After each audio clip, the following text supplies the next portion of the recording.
think in the early days of the internet in China, people just kind of assumed that democracy would come to China thanks to the internet. And the internet has, I think, brought more discourse and openness to China, but it hasn't brought democracy. The Communist Party has found ways to manipulate the internet and constrain it enough to stay in power. They've had to adjust to it themselves.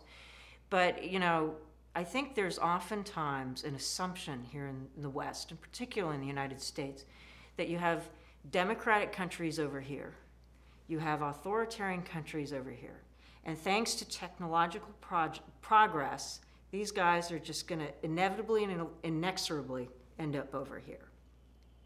Can we really assume that? Might we actually kind of meet in the middle?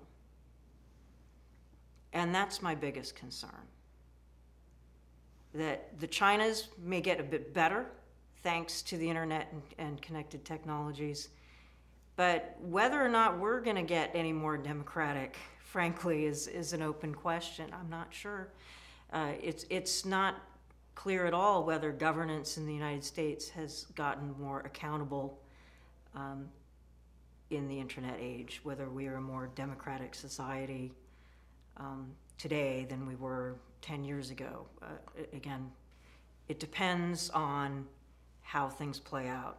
I think there's tremendous potential in the technology, but we have to use it responsibly. We need to figure out how do we create the right structures that empower and maximize the good and constrain the evil.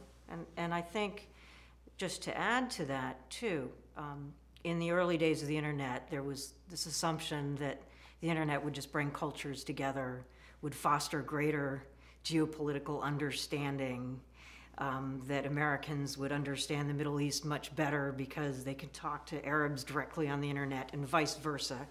That obviously has not happened, and a lot of the research shows that actually people tend, even online, to just follow the people who are like-minded.